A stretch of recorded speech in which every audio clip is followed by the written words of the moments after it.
Всем привет, меня зовут Катя и вы на канале Гудзик DIY. И сегодня у нас уже третье видео в рамках проекта хоровод ремесленников, где мы вместе с другими DIY каналами готовим видео на заданную тему.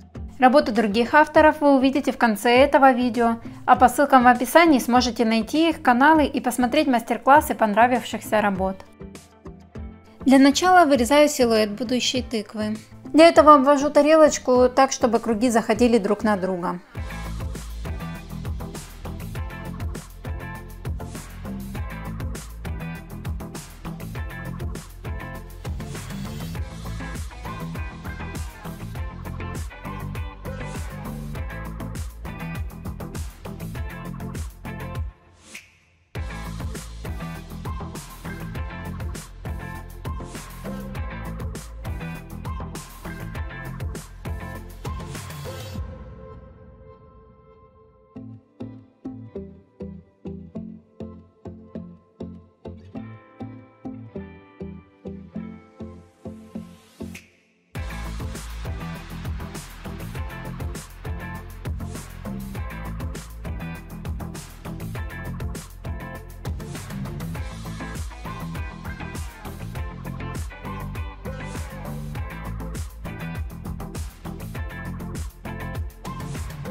Еще мне понадобится 3 отдельных кружка, из которых я вырезала серединку. Вырезать нужно аккуратно, так как эти серединки пригодятся для маленькой тыковки.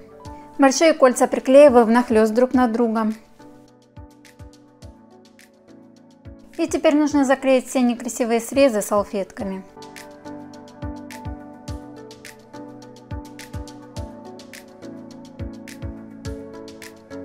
После высыхания наношу светлую акриловую краску.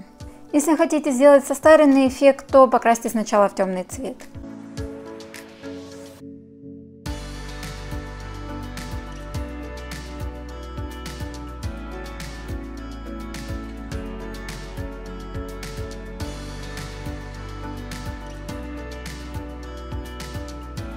Не дожидаясь высыхания, хаотично наношу разные оттенки оранжевой краски.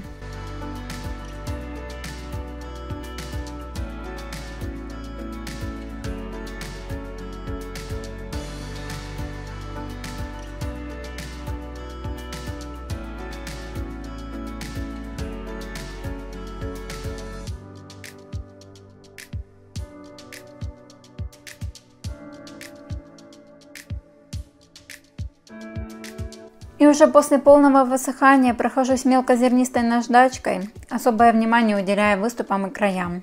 Если бы нижний слой краски был темный, то получился бы более такой состаренный эффект.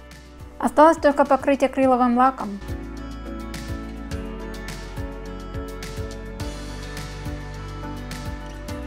И пока лак сохнет, займусь изготовлением листиков. Для большой тыквы сделаю листья из воздушного пластилина с помощью молда.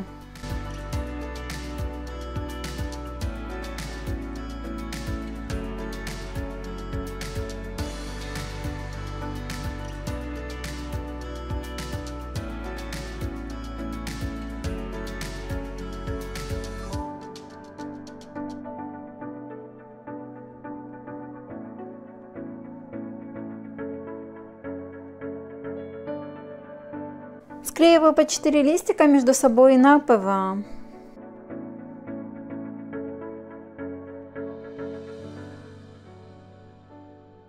Листики полностью окрашивать не буду, хочу оставить их такими рябыми. Только слегка подчеркну рельеф перламутровой краской. Приклеиваю листик к ножке с проволоки, обернутой тейп-лентой. А для маленькой тыковки вырежу листики из фоамирана.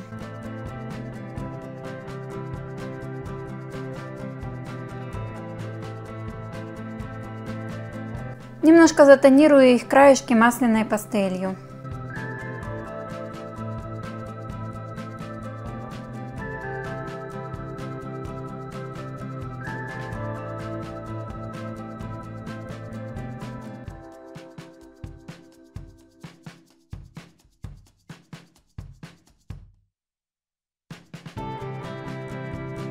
После тонировки нагреваю их на утюге, чтобы они немножко подкрутились. Также приклеиваю их к ножке из тонкой проволоки, а черенок делаю из более толстой проволоки.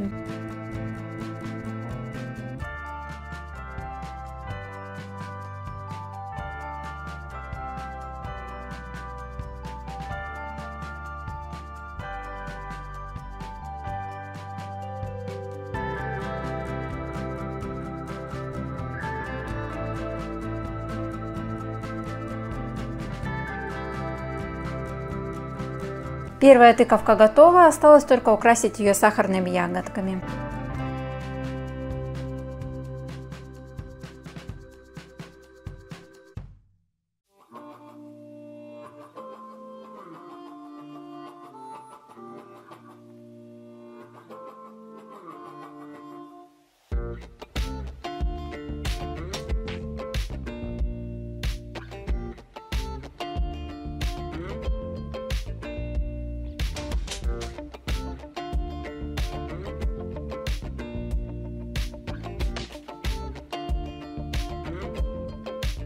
Для того, чтобы сделать более крупный черенок, я зубочистку обмотала бельевой веревкой и покрасила коричневой краской.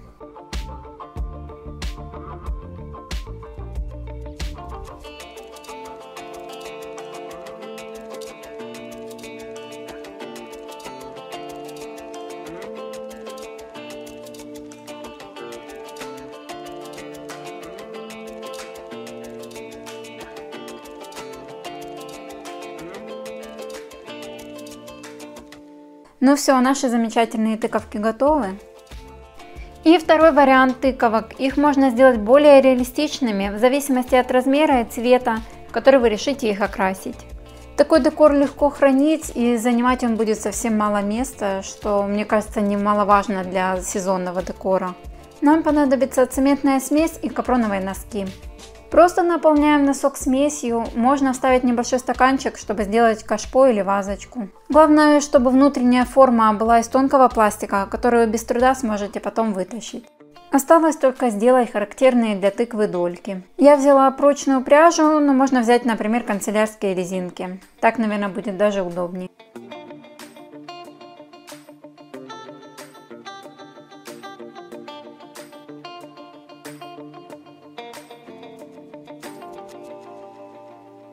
Вторую тыковку сделала чуть поменьше и уже без баночки.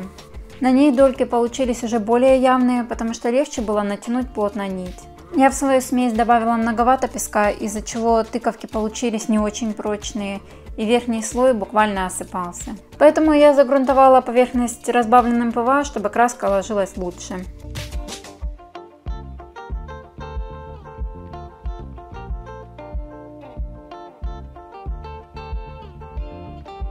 Цвет я выбрала не банальный для осеннего декора, так как предыдущие тыковки у меня оранжевые и захотелось какого-то разнообразия. Бетонные тыквы делаются очень просто и быстро, поэтому каждый сезон можно делать их какого-нибудь необычного цвета. Ну или просто перекрасить их на следующий год, конечно, если вам есть где их хранить. На Pinterest я видела, что для декора используют сушеные хвостики от натуральных тыкв или кабачков, но я не насушила заранее, поэтому сделаю хвостик из воздушного пластилина.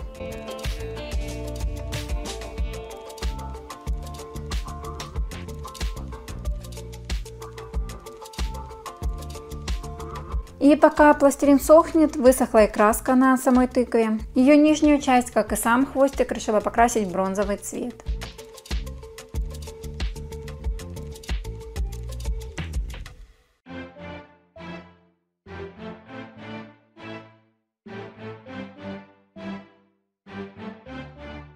И на каждой дольке рисую 2 ряда точечек белым контуром. Можно, например, приклеить стразы или полубусины, или сделать какой-нибудь рельеф термопистолетом. Вторую тыковку сначала тоже покрасила в розовый, но потом передумала. В любом случае, первый слой краски будет выступать в качестве грунтовки.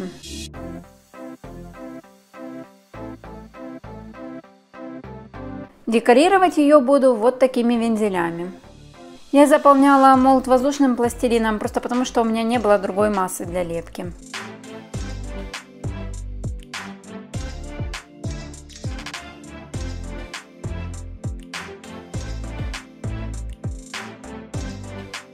После высыхания обрезаю все лишнее, вырезаю только объемные элементы. А вообще воздушный пластилин не очень подходит для молдов. Его довольно-таки сложно равномерно распределить. И получится аккуратно достать только после того, как он хорошо застынет. Приклеиваю элементы на клей ПВА. Когда серединка уже схватилась, приклеиваю краешки.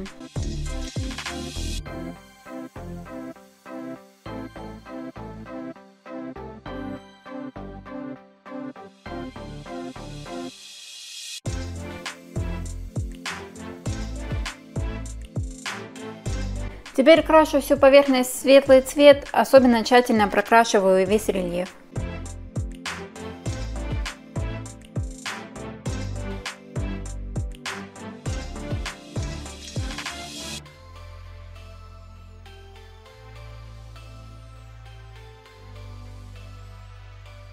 И после этого крашу той же бронзовой краской, которую немного разбавила акриловым лаком.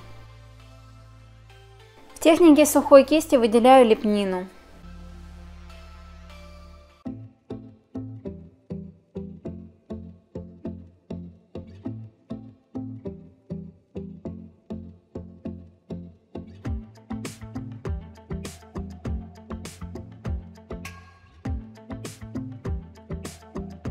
И по верхнему краю расставила такие же точечки, как и на розовой тыковке.